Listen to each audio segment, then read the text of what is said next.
श्रीहीन लगुछि श्रीमंदिर मुखशाला लागिपारुनी दशावतार मूर्ति 2012 रु एमिति मुकुला पड़ी श्रीमंदिर मुखशाला चून छड़ा सिंहद्वार गोमुट द्वार उपरे लागिथिबा पुरातन दशावतार मूर्ति कढ़ा जाइथिला। पुराना मूर्ति बदल में लागिथांता नुआ मूर्ति मात्र आजी जाए से काम होई पारि नाही।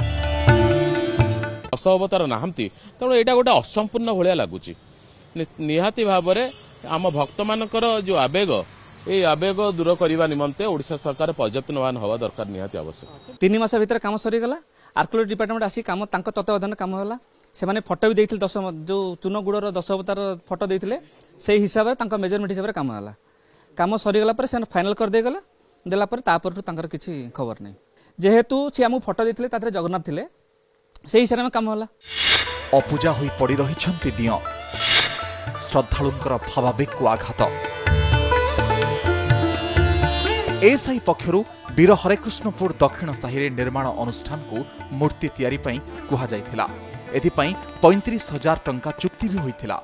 शिल्पी माने राति दिन एक करी 3 मास भितर प्रस्तुत करथिले मूर्ति। मात्र दशावतार नवम स्थान रे बुद्ध ना जगन्नाथ रहिबे ताकु नै देखा दैथिला विवाद।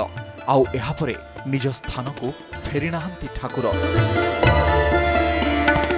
जगन्नाथ मंदिर रे सामना रे दशावतार लागिथला लगा जाऊ मु आपन को अनुरोध करूची दशावतार मूर्ति टिके आगे नगी दियंतु मु जीवित टिके देखि देबी नला आगे मर्जी भी देखि परिबिन आगे मतलब देखी दिंतु आगे दशावतार नगी मु आर सरकार को कही सरकार भी कही 15 दिन समय दौर सरकार को आप ससम्मान नहीं दश अवतार को जगार नहीं रखु और प्रपर सम्मान से पातु सी ये अवहेलित अवस्था पड़ती आम विनम्रतार सहित कहूँ ए 15 दिन भितर जब आप नने आम शगड़ आणिक जमी सम्मान नवा कथा घंट कीर्तन बजेकरी संकीर्तन करके सिंहद्वार रखू ना आर्कोलोजिकल सर्वे ऑफ इंडिया प्रत्नतत्व विभाग ऑफिस रखू।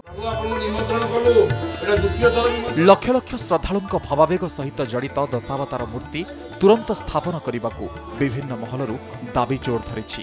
पुरीरू कैमरा पर्सन सुकांतों सह सीमांचल पाढ़ी रिपोर्ट कनेक्ट न्यूज।